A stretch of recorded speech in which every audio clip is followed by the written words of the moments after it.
اعوذ باللہ من الشیطان الرجیم بسم اللہ الرحمن الرحیم لا يحب اللہ الجہر بالسوء من القول الا من ظلم وکان اللہ سمیعا علیما۔ صدق اللہ العظیم۔ خواتین و حضرات، آج چھٹویں پارے کا خلاصہ آپ کے سامنے بیان کیا جائے گا۔ یہ لا یحب اللہ کے نام سے مشہور ہے۔ اس میں دو صورتیں آتی ہیں، ایک سورہ نساء جس کا بقیہ حصہ ہے اور ایک سورہ مائدہ۔ سورہ نساء پر کل بھی گفتگو ہوئی، جس کے اختتام پر اللہ تبارک و تعالیٰ نے منافقین سے خطاب کیا اور بتایا کہ یہ اللہ کو دھوکہ دیتے ہیں۔ واقعہ یہ ہے کہ اللہ تعالیٰ نے انہی دھوکے میں ڈال رکھا ہے۔ یہ آخرت کے دن جہنم کے سب سے نچلے ترین طبقے میں ہوں گے۔ پھر اس پارے کا اختتام اس آیت پر ہوا، ما یفعل اللہ بعذابکم ان شکرتم وآمنتم وکان اللہ شاکرا علیما۔ اللہ تعالیٰ کو کیا پڑی ہے کہ وہ تم کو سزا دے اگر تم شکر گزاری کا رویہ اختیار کرو۔ وہ بڑا قدردان ہے، وہ بڑا جاننے والا ہے۔ جب یہ آیتیں آ گئیں اور منافقین کے بارے میں تفصیل سے تبصرہ آ گیا، تو کہیں ایسا نہ ہو کہ مسلمان ان لوگوں کے بارے میں جن کے بارے میں انہیں گمان ہو یا پتہ چل جائے کہ یہ منافقین میں سے ہیں، ان کے خلاف کوئی نازیبہ بات کرنے لگیں۔ اس لیے اللہ تبارک و تعالیٰ نے اجتماعی زندگی کا ایک بڑا سنہرا اصول بتایا۔ وہ یہ ہے کہ اللہ تبارک و تعالیٰ بدگوئی کو پسند نہیں کرتا، الا یہ کہ وہ مظلوم ہو۔ مظلوم کو اجازت ہے وہ حکمران کے خلاف بول سکتا ہے، مظلوم کو اجازت ہے اگر کسی نے تجارت میں اسے دھوکہ دے دیا ہو تو وہ کہہ سکتا ہے کہ میرے ساتھ دھوکہ ہو گیا۔ ورنہ عام انسانی سماج میں، اجتماعی زندگی میں یہ بات مناسب نہیں کہ لوگوں کے خلاف باتیں کی جائیں۔ اس لیے اللہ تبارک و تعالیٰ نے اس پر پابندی لگائی اور کہا کہ لا یحب اللہ الجہر بالسوء من القول الا من ظلم۔ ہاں، مظلوم ہو تو ایک الگ بات ہے، ورنہ اللہ تعالیٰ زبان کی بدگوئی کو پسند نہیں کرتا، برائی بیان کرنا پسند نہیں کرتا۔ سماج میں لوگ ایک دوسرے کے خلاف برائی بیان نہ کریں۔ حضرات، سورہ نساء کا مطالعہ جاری ہے۔ یہ بات میں عرض کر دوں کہ سورہ نساء کے سلسلے میں حضرت عمر رضی اللہ تعالی عنہ کا یہ قول مجھے پڑھنے کو ملا۔ وہ آپ کے شورا کے ارکان کو یا بڑے صحابہ کو کہا کرتے تھے کہ 5 سورتوں کا مطالعہ بغور ہونا چاہیے۔ ان میں سے ایک سورہ بقرہ، نمبر 2 سورہ نساء، نمبر 3 سورہ توبہ، نمبر 4 سورہ حج اور نمبر 5 سورہ نور۔ آپ اگر غور سے مطالعہ کریں گے تو یہ 5 سورتوں کے اندر سماج کے مختلف طبقوں کا بھی تعارف کرایا گیا۔ ان میں سے وہ طبقے جو سماج کے لیے مضر ہیں، ان سے کیسے ڈیل کیا جائے، ان سے کیسے نمٹا جائے، یہ بھی بتایا گیا۔ کفار کے ساتھ کیسا برتاؤ ہو، مشرکین کے ساتھ کیسا ہو سلوک، یہود کا رویہ کیا ہے، عیسائیوں کے ساتھ کیسا ہو، منافقین کے ساتھ کیسا ہو، فحش گوئی کرنے والوں کے ساتھ کیسا ہو، رویہ کیا ہو، افراد کا بھی، سماج کا بھی اور ریاست کا بھی۔ ان صورتوں کے اندر تفصیل سے بتایا گیا۔ بالخصوص یہ صورت جس کا مطالعہ کر رہے ہیں، آپ نے دیکھا ہوگا کہ اس میں انفرادی زندگی کے سلسلے میں بہت سنہرے اصول دیے گئے۔ اس میں گھریلو زندگی کو حسین بنانے کی بھی اللہ تعالیٰ نے کچھ نکات بیان فرمائے۔ معاشی زندگی کو کن بنیادوں پر استوار کیا جائے، یہ بھی اللہ تعالیٰ نے بتا دیا۔ اس میں سماجی زندگی کی بہبودی، عورتوں کا ایمپاورمنٹ اور سماج میں وہ طبقے جو اسلامی سوسائٹی کو یا مسلم صفوں کو اندر سے پھاڑنا چاہتے ہیں، ان سے کیسے چوکنا رہا جائے۔ یہود اور عیسائی جو رسول صلی اللہ علیہ وسلم کی دعوت کے خلاف ریشہ دوانیاں کرتے تھے، ان کا تعارف کروایا گیا۔ سماج کے مختلف طبقوں کا بھی تعارف کرایا گیا اور انفرادی زندگی سے لے کر سیاسی اور سماجی زندگی تک کے لیے بہت سے اصول اور نکات بیان کیے گئے اس صورت کے اندر۔ اس صورت کا جو بقیہ حصہ ہے وہ ہے آیت نمبر 148 سے 175 تک۔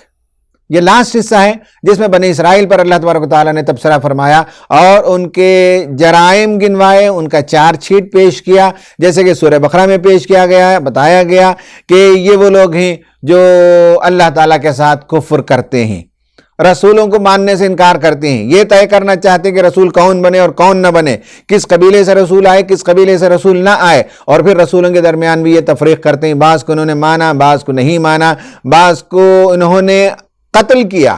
ان سب کا تذکرہ اللہ تبارک و تعالیٰ نے فرمایا۔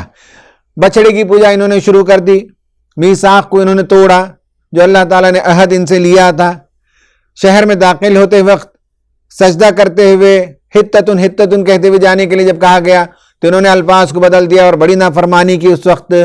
انہوں نے انبیاء کو بھی قتل کیا، حضرت مریم پر بہتان لگایا، حضرت عیسیٰ علیہ السلام کا انکار کیا، حضرت عیسیٰ علیہ السلام کو اپنی دانست میں سلیب پر چڑھا دیا۔ اللہ تبارک و تعالیٰ نے کہا کہ نہیں، ان کو انہوں نے قتل نہیں کیا، ان کے لیے معاملہ متشبہ بنا دیا گیا، اللہ تعالیٰ نے انہیں آسمان پر اٹھا لیا، ورنہ ان کے یہ سب جرائم۔ پھر یہ کہا ہے نبی صلی اللہ علیہ وسلم کو بتایا گیا کہ حضرت موسیٰ علیہ السلام کی قوم نے بہت سوالات کیے، آپ سے بھی سوالات کرتے ہیں، لیکن موسیٰ علیہ السلام سے تو کیسے کیسے سوالات کیے؟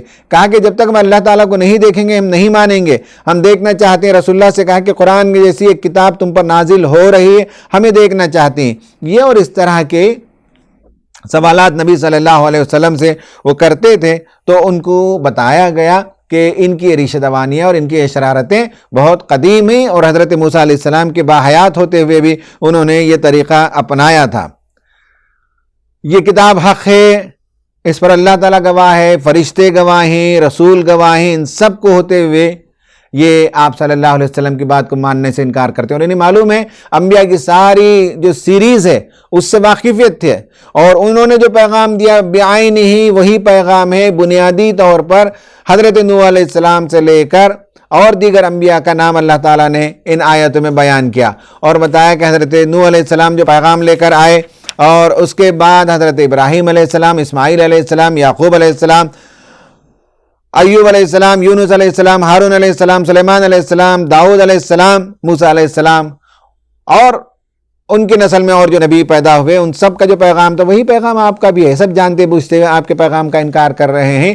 اگر ذرا برابر ان کے اندر سیریسنس ہوتا، مذہبیت ہوتی، مذہب کے بارے میں یہ لوگ سنجیدہ ہوتے تو یقیناً قرآن کا مطالعہ کرتے اور معلوم کر لیتے کہ کوئی جوہری فرق پرانی تعلیمات میں اور ان تعلیمات میں موجود نہیں، سوائے اس کے کہ شریعت کے احکام بدلے ہیں، ورنہ توحید، رسالت، آخرت، انسانی زندگی کی فلاح و بہبودی کے لیے اللہ تعالیٰ سے وابستہ ہونا، ڈیوائن گائیڈنس کی ضرورت، مرنے کے بعد کی زندگی میں کامیابی، یہ تمام امور تمام مذاہب کے اندر جن نبیوں کا تذکرہ آیا سب کامن تھے۔ ان سب کو جاننے کے باوجود انہوں نے انکار کا رویہ اختیار کیا۔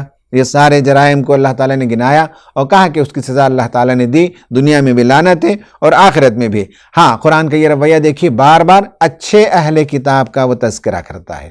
ان میں سے بعض اہل کتاب اچھے لوگ ہیں جو اللہ تعالیٰ کی نازل کردہ کتاب کو حق سمجھتے ہیں اور اس کی طرف لپک کر آتے ہیں۔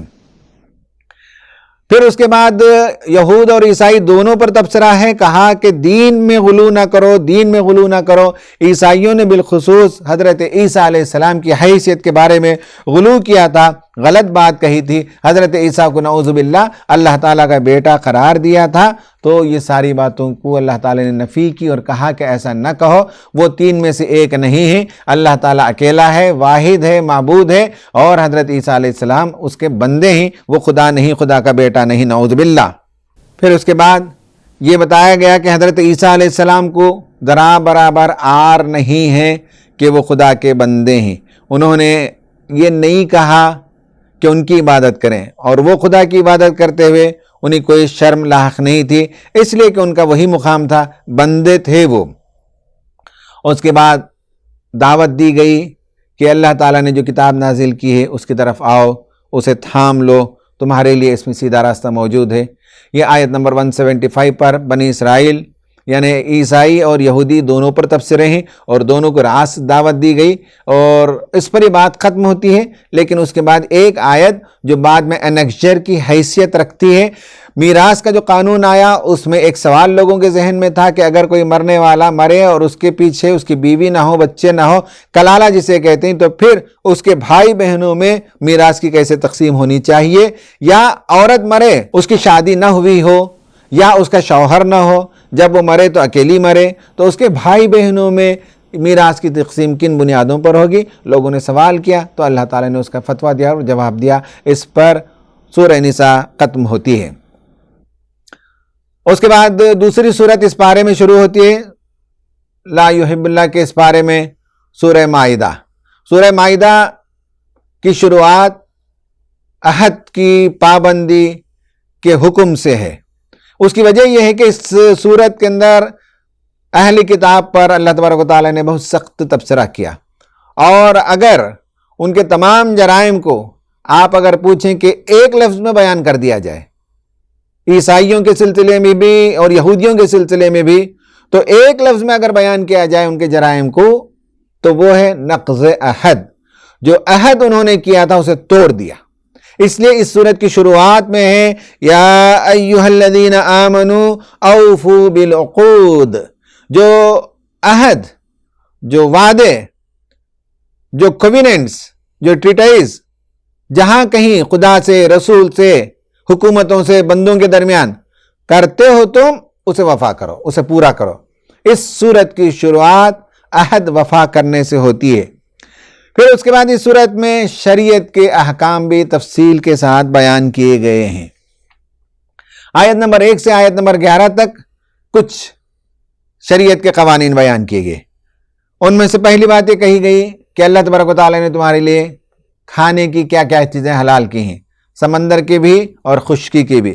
حرام کھانے کیا ہیں اس کا بھی ذکر کیا، جو اس سے پہلے سورہ بقرہ میں جس کا تذکرہ گزر چکا ہے. شعائر اللہ کا احترام کرنے کا حکم دیا. شعیرہ کی جمع ہے شعائر، اللہ تعالیٰ کے سائنز ہیں، سمبلز ہیں جو قابل احترام ہیں.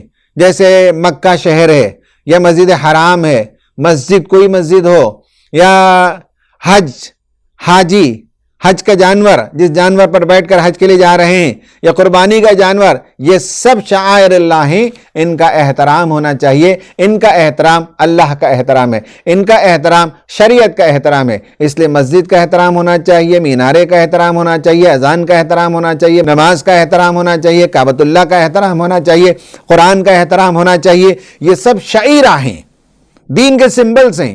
ان کا احترام دین کا احترام ہے. یہ تیسرا حکم آیا. چوتھا حکم یہ بتایا گیا کہ اللہ تبارک و تعالیٰ نے کھانے کے لیے جو چیزیں تمہارے حلال کی ہیں ان میں سے یہ بات بھی یاد رہے کہ اہل کتاب کا کھانا اور ان کا ذبیحہ بھی تمہارے لیے حلال ہے. مشرکین کا ذبیحہ نہیں ہے، مشرکین ذبح نہیں کرتے اور اللہ کا نام نہیں لیتے.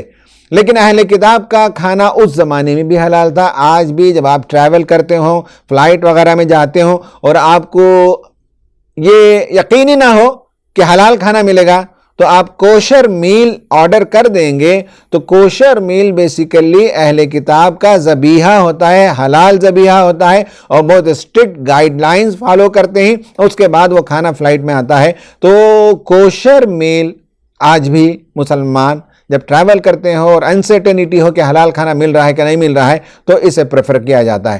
پھر یہ بھی بتایا گیا کہ اہل کتاب کی عورتیں تمہارے لیے حلال ہیں، ان سے نکاح کیا جا سکتا ہے. اس پر علماء کی بحث سے ایک زمانہ تھا، وقت کی ضرورت تھی، مدینے میں اہل کتاب ہوتے تھے تو مرد کو اجازت ہے کہ اہل کتاب عورت سے شادی ہو، لیکن اس کا وائس ورثہ ایک مسلمان عورت کے لیے جائز نہیں ہے کہ وہ اہل کتاب مرد سے شادی کرے.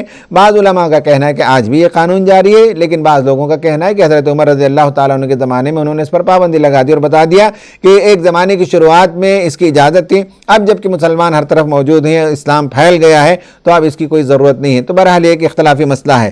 یہ نمبر 4 ہے. نمبر 5 بتایا گیا کہ نماز کے لیے غسل کرو جب تم اپنی بیویوں سے ملاقات کرو، یا حاجت کے لیے ٹوائلٹ جا کر آؤ تو اس کے بعد تمہیں وضو کرنا چاہیے، اور بڑی حاجت ہو تو غسل کرنا چاہیے اور وضو کرنا چاہیے۔ وضو کے، غسل کے اور تیمم کے مسائل بیان کیے۔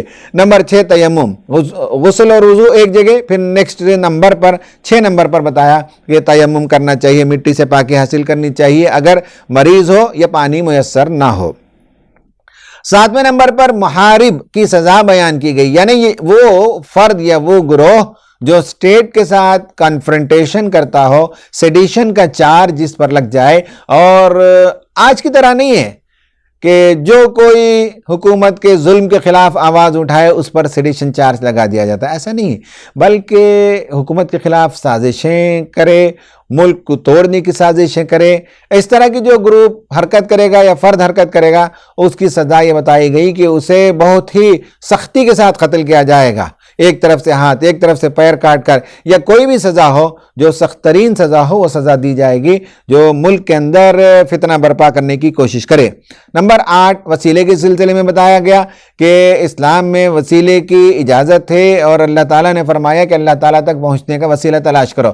وسیلے کے جو جائز طریقے علماء نے جو لکھے ہیں وہ یہ ہے کہ اللہ تبارک و تعالیٰ سے دعا کرنا، اور اس وقت دعا کرتے وقت اللہ تعالیٰ سے جو وسیلہ طلب کیا جاتا ہے وہ اس کے اسماء حسنہ کا تذکرہ کرنا، پروردگار تو رحمان ہے، تو رحیم ہے، تو ستار العیوب ہے، غفار الذنوب ہے، اپنے بندوں کا نگران ہے، اپنے بندوں کا محیمن ہے، اپنے بندوں کی حاجتوں کو تو جانتا ہے، دلوں کی حالت کو تو جانتا ہے، اس کے اسماء حسنہ کا وسیلہ دے کر دعا کرنی چاہیے۔ یا یہ بتایا گیا کہ انسان کے پاس کوئی نیک عمل ہو تو اس کا تذکرہ کرنا چاہیے، جیسے کہ وَإِذْ يَرْفَعُ إِبْرَاهِيمُ الْقَوَاعِدَ مِنَ الْبَيْتِ وَإِسْمَاعِيلُ رَبَّنَا تَقَبَّلْ مِنَّا إِنَّكَ أَنْتَ السَّمِيعُ الْعَلِيمُ۔ کعبۃ اللہ کی دیوار اٹھا رہے تھے تو ایک نیک کام کرتے ہوئے دعا کرتے جا رہے تھے کہ پروردگار ہماری اولاد میں سے، یعنی اسماعیل کی اولاد میں سے ایک نبی اٹھا، تو نیک کام کا حوالہ یہ بھی ایک وسیلہ ہے، اپنے نیک کام کا۔ 3 غار والوں کا واقعہ حدیث میں آتا ہے، اس میں بھی 3 غار والوں نے یہی کیا کہ جب ان پر ایک مصیبت آ گئی تو اس مصیبت سے نکلنے کا طریقہ یہ تھا کہ ہر ایک بندے نے دعا کی، اور اس نے زندگی میں جو نیک کام کیا جو خالصتاً اللہ تعالیٰ کے لیے تھا اس کا حوالہ دے کر انہوں نے دعا کی، تو اس کے نتیجے میں چٹان ہٹ گئی اور ان کا راستہ نکل گیا۔ تیسرا طریقہ یہ بتاتے ہیں کہ نیک بندے ہوں جن کے بارے میں ہمارا گمان ہو کہ اللہ تعالیٰ سے وہ قربت رکھتے ہیں، قرب الہی کے لیے دوڑ دھوپ کرتے رہتے ہیں، تو یا کوئی حج کے لیے جا رہا ہے، عمرہ کے لیے جا رہا ہے، تو ہم ان سے کہہ سکتے ہیں کہ بھائی ہمارے لیے بھی دعا کر دیجئے، چونکہ حج کے لیے جا رہے ہیں، وہاں اللہ تعالیٰ حاجی کی دعا سنتا ہے، تو ہم چاہتے ہیں کہ ہمارا بھی معاملہ حل ہو جائے۔ تو یہ سب وسیلے ہیں اللہ تعالیٰ، اور بھی بہت سے طریقے ہیں اللہ تعالیٰ تک پہنچنے کے لیے، وسیلے ہیں، قرب الہی پیدا کرنا چاہیے، قرب الہی کے جو جائز طریقے ہیں انہیں اپنانا چاہیے۔ نمبر 9 چور کی سزا بیان کی گئی، اور یہ بتایا گیا، یاد رہے کہ چور کی سزا اس وقت ہے جبکہ معاشرے کے اندر چوری کرنے کے لیے گنجائش نہ ہو، مال کی فراوانی ہو، عدل و انصاف ہو، معاشی مساوات ہو، ایکول اپرچونیٹیز ہوں جاب کے لیے، ریسورسز کا ایکویٹیبل ڈسٹریبیوشن ہوتا ہو، زکوٰۃ کی رقم معاشرے میں تقسیم ہوتی ہو، حکومت کی طرف سے لوگوں کے لیے بہت سے فنڈز مہیا کیے جاتے ہوں، ان تمام اہتمام کے باوجود جب کوئی آدمی چوری کی طرف راغب ہوتا ہے تو اس کی سزا یہ بتائی گئی کہ اس کے ہاتھ کاٹے جائیں۔ لوگوں کے پس منظر نہیں معلوم، یہ کانٹیکس نہیں معلوم، اور وہ اعتراض کرنے لگتے ہیں کہ اسلام کی سزائیں وحشیانہ ہیں، حالانکہ نہیں۔ اور سے دیکھیں گے تو اسلام پہلے انصاف کرتا ہے، اخلاقی تعلیم دیتا ہے، حالات کو سازگار بناتا ہے، اور اس کے باوجود اگر کوئی جرائم کرتا ہے تو اسے سزا دینے کے سلسلے میں شریعت کا قانون آیا۔ یہ 9 قانون شریعت کے آئے، جس میں آپ دیکھیں گے کہ سورہ نساء میں زیادہ تر سوشل لاز تھے، پرسنل لاز تھے، فیملی لاز تھے، لیکن اس صورت کے اندر آپ دیکھیں گے پینل لاز ہیں، پینل قوانین ہیں، کرمنل پروسیجر کوڈ ہے۔ شریعت میں دونوں چیزیں قانون کے لیے ضروری ہیں، ایک طرف ذاتی مسائل، پرسنل لاز اور فیملی مسائل، اس پر رہنمائی ہو، اور دوسری طرف سوسائٹی کو محفوظ رکھنے کے لیے کرائمز سے یہ کرمنل پروسیجر کوڈ یا پینل لاز بھی آنے چاہیے، پینل کوڈ بھی آنا چاہیے اس صورت کے اندر۔ یہ دراصل آپ دیکھیں گے قرآن میں جب ہم کہتے ہیں کہ مثنیٰ صورتیں ہیں، صورتیں جوڑوں کی شکل میں پائی جاتی ہیں، تو دونوں صورتیں مل کر شریعت کا پورا ایک نظام پیش کرتے ہیں، لیکن پہلی صورت کے اندر ایک ایسپیکٹ ہے، دوسری صورت کے اندر قانون کا دوسرا ایسپیکٹ پیش کیا گیا ہے۔ حضرات، ہم بحث کر رہے ہیں سورہ مائدہ پر، اور یہ سورہ مائدہ 6 پارے میں ہے، اور اس کے پہلے حصے میں آیت نمبر 1 سے 11 تک جو قوانین آئے ہیں شریعت کے، اس کا ذکر میں نے کیا۔ اب اس کے بعد ہم گفتگو کریں گے بنی اسرائیل اور ان کے رویے کے سلسلے میں۔ 3 مرتبہ ایک آیت ڈفرینٹ انداز میں پیش کی گئی ہے۔ وَمَن لَّمْ يَحْكُمُوا بِمَا أَنزَلَ اللَّهُ فَأُولَٰئِكَ هُمُ الْكَافِرُونَ فَأُولَٰئِكَ هُمُ الْفَاسِقُونَ فَأُولَٰئِكَ هُمُ الظَّالِمُونَ۔ اللہ تعالیٰ کی نازل کردہ کتاب یہ قانون کی کتاب ہے۔ اللہ تعالیٰ حاکم ہے، اسی کو زیبا دیتا ہے کہ بندوں کے لیے وہ قانون تجویز کرے، سزا بھی اگر تجویز کرے تو صرف رب کو یہ حکم پہنچتا ہے، یہ حق پہنچتا ہے، رب کو صرف یہ حق پہنچتا ہے کہ وہ حکم دے کہ کیا صحیح ہے کیا غلط ہے، اور غلط کس لمٹ تک قابل معاف ہے اور کس لمٹ کے بعد پنشبل ہے، یہ اللہ تعالیٰ نے بتایا۔ اور اس میں بتایا کہ وَمَن لَّمْ يَحْكُمُوا بِمَا أَنزَلَ اللَّهُ، اللہ نے جو نازل کی ہے اس کے خلاف جو لوگ کریں گے ان کے بارے میں کوئی شبہ نہیں ہونی چاہیے، وہ کافر ہیں، وہ فاسق ہیں، وہ ظالم ہیں۔ حضرات، صحیح بات یہ ہے کہ ہم نے اس کتاب کی اس حیثیت کو فراموش کر دیا۔ ہمارا جو دین ہے وہ بہت مریضانہ ذہنیت اس کے اندر موجود ہے، جوگیانہ تصور اس کے اندر پایا جاتا ہے، اس کے اندر وہ اسلامک اسپرٹ نہیں ہے ہماری عبادتوں میں۔ ہم نے بعض چیزوں تک اسلام کو محدود کر دیا، یہ ہمارا قصور ہے، قرآن کا نہیں ہے۔ قرآن تو ہمیں سیاسی حکم بھی دیتا ہے، معاشی حکم بھی دیتا ہے، پراپرٹی کی تقسیم کا بھی حکم دیتا ہے، حکمرانوں کو کیسے ہونا چاہیے یہ بھی بتاتا ہے، حکومت کس کے حوالے کی جانی چاہیے یہ بھی بتاتا ہے، بہت سے قوانین بتاتا ہے جسے ہم نے فراموش کر دیا۔ رمضان کا یہ مہینہ آیا ہے، ہم قرآن کا مطالعہ بغور کریں گے تو ہمیں پتہ چلے گا کہ قرآن کے ان تمام امور پر ہمیں اثر و غور کرنا اور ہماری پوزیشن کو ٹھیک کرنا چاہیے۔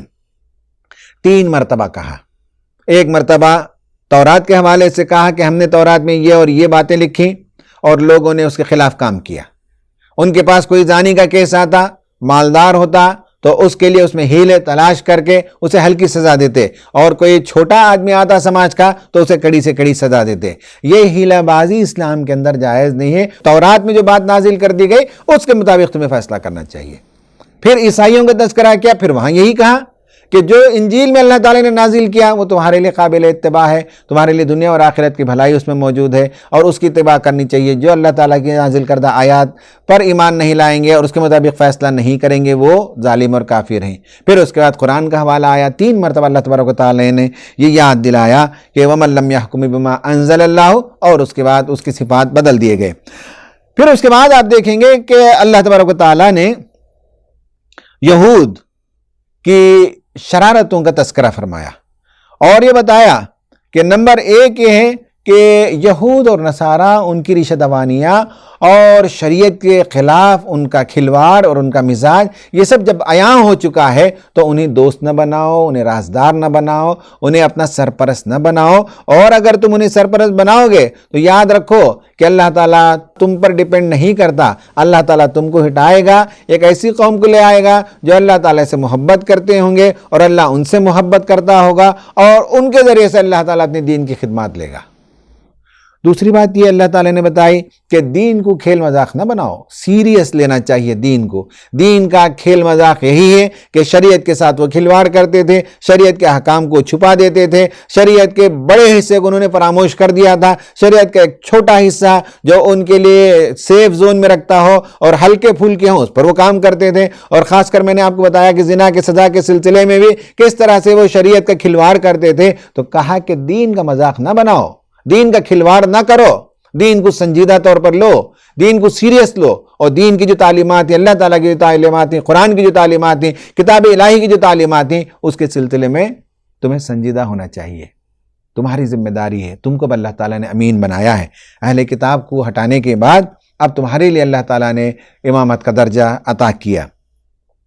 پھر آخر میں اللہ تبارک و تعالیٰ نے بتایا ایک تو حضرت موسیٰ علیہ السلام کی تقریر کہ کس طرح سے انہوں نے ان کی قوم کو کہا جذبہ جہاد پیدا کرنے کے لیے کہ غلامی میں زندگی بسر کرتے کرتے تمہارا عزم اور حوصلہ ختم ہو چکا ہے، تمہارے اندر اب جانفشانی کے سلسلے میں کوئی ہمت نہیں ہے، اب تم ہر چیز آسانی اور سہولت سے چاہتے ہو، تمہارے اندر جرأت نہیں، ہمت نہیں، جاؤ جہاد کرو تو فلاں ملک تمہارے لیے فتح ہو جائے گا۔ تو ان کی قوم نے کہا کہ موسیٰ تم اور تمہارا خدا جاؤ اور لڑو، اور جب وہ بستی فتح ہو جائے تو ہم آ کر براجمان ہو جائیں گے، ہم میں ہمت نہیں ہے، ہم جا کر لڑائی نہیں کر سکتے۔ دنیا میں یہ حق کے لیے کسی بھی قربانی کے لیے تیار نہیں تھے۔ امت مسلمہ کو کہا گیا کہ حق کی سربلندی کے لیے ہر قسم کی قربانی کے لیے تیار ہونا چاہیے، اور اللہ تعالیٰ کا معاملہ یہ ہے کہ جب تم اس کے دین کی نصرت کرو گے تو اللہ تعالیٰ تمہاری نصرت کرے گا۔ آخر میں حضرت موسیٰ علیہ السلام کی ایک اور تقریر کا بھی تذکرہ ہے، اور وہ یہ ہے کہ اہل کتاب سے دونوں سے کہا گیا وَلَوْ أَنَّهُمْ أَقَامُوا التَّوْرَاةَ وَالْإِنْجِيلَ وَمَا أُنزِلَ إِلَيْهِم مِّن رَّبِّهِمْ لَأَكَلُوا مِن فَوْقِهِمْ وَمِن تَحْتِ أَرْجُلِهِمْ، تفصیل سے ہے۔ ایک اور جگہ کہا لَسْتُمْ عَلَىٰ شَيْءٍ حَتَّىٰ تُقِیمُوا التَّوْرَاةَ وَالْإِنْجِیلَ، دونوں کو کہا کہ کاش اہل کتاب تورات کو نازل کرتے، کاش اہل انجیل کو دنیا میں نافذ کرتے، تو آسمان سے بھی رحمتیں برستی، رزق برستا، برکتوں کا نزول ہوتا، اور زمین بھی اپنے خزانے کھول دیتی، مگر تم نے ایسا نہیں کیا۔ تورات کو نافذ کرتے، انجیل کو نافذ کرتے، یا وہ چیز جو اللہ تعالی نے نازل کی قرآن، اسے نافذ کرنا، اسے امپلیمنٹ کرنا، اسے قائم کرنا، یہ امتوں کی شرعی اور دینی ذمہ داری ہے۔ بہت سے لوگ اس سے فرار کی راہ اختیار کرتے ہیں، کہا کہ نہیں، اس کو قائم کرو۔ حضرت موسیٰ کی ایک تقریر تورات میں ہے کہ اہل کتاب سے کہا کہ اگر تم اللہ تعالیٰ کے کہنے کے مطابق زندگی بسر کرو، تمہاری تجارت، تمہاری معیشت، تمہاری خاندانی زندگی، تو سنو کہ تمہارے گودام میں اللہ تعالیٰ برکت دے گا، تمہاری ٹوکریوں میں اللہ تعالیٰ برکت دے گا، تمہارے مویشیوں میں اللہ تعالیٰ برکت دے گا، تمہاری کھیتیوں میں اللہ تعالیٰ برکت دے گا، تمہارے باغات میں اللہ تعالیٰ برکت دے گا۔ دعا کی انہوں نے تفصیل سے، اور کہا کہ تمہاری کوئی بنیاد نہیں ہے اگر کتاب کو تم نافذ کرنے کا جذبہ نہ رکھتے ہو، قرآن کو نافذ نہ کرو، تورات کو نافذ نہ کرو، انجیل کو نافذ نہ کرو۔ ہر قوم کو کہا اگر تم نافذ کرتے تو اللہ تعالیٰ کی رحمتیں برستی، یہ ذمہ داری بتائی گئی۔ حضرات، تورات آج بھی اگر اس کی تعلیمات لوگ نافذ کریں گے تو دنیا سے آدھے مسائل حل ہو جائیں گے۔ کہیں بھی تورات کے اندر آپ کو شرک کی تعلیم نہیں ملے گی، ظلم کی تعلیم نہیں ملے گی۔ تو کتابیں اللہ تعالیٰ کے نازل کردہ وہ آتی ہی دنیا میں امپلیمنٹ ہونے کے لیے، پڑھ کر، چوم کر، طاق میں سجا کر اٹھا کر رکھنے کے لیے نہیں آتی۔ تو اس طرح سے یہ پارہ ختم ہوتا ہے۔ اس میں اللہ تبارک و تعالیٰ نے پھر اگین عیسائیوں سے کہا کہ غلو نہ کرو، حضرت عیسیٰ علیہ السلام کو نعوذ باللہ خدا کا بیٹا قرار نہ دو، ان کی ماں کو جو خدائی کا درجہ نہ دو۔ تمہیں معلوم ہونا چاہیے کہ حضرت عیسیٰ علیہ السلام اور ان کی ماں دونوں کھانا کھاتے تھے۔ آپ کو تعجب ہوگا یہ لفظ کیوں استعمال ہوا، خدائی نہیں ہے، جو کھانا کھاتے ہیں گویا وہ اپنے جینے کے لیے انرجی چاہتے ہیں، کھانا چاہیے ان کو، جو کھانا کھائے گا وہ خارج بھی کرے گا فضلات کو، تو کیسے وہ خدا ہو سکتا ہے جو جینے کے لیے، سروائیول کے لیے کھانا کھائے، فضلات خارج کرے، انرجی چاہیے۔ اللہ تو حی قیوم ہے، زندہ بھی ہے اور اپنے آپ سے زندہ ہے، زندہ رہنے کے لیے کسی چیز پر ڈیپینڈ نہیں ہے۔ ہم زندہ رہنے کے لیے سورج پر ڈیپینڈنٹ ہیں، ہوا پر ڈیپینڈنٹ ہیں، کھانے پر ڈیپینڈنٹ ہیں۔ اللہ تعالیٰ نعوذ باللہ کسی چیز پر ڈیپینڈ نہیں کرتا۔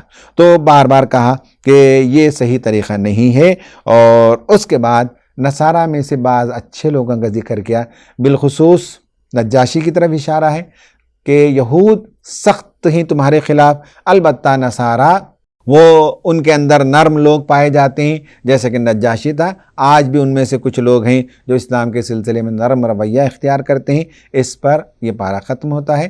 انشاءاللہ یہ مضمون کل بھی جاری رہے گا۔ آمین وآخر دعوانا ان الحمدللہ رب العالمین۔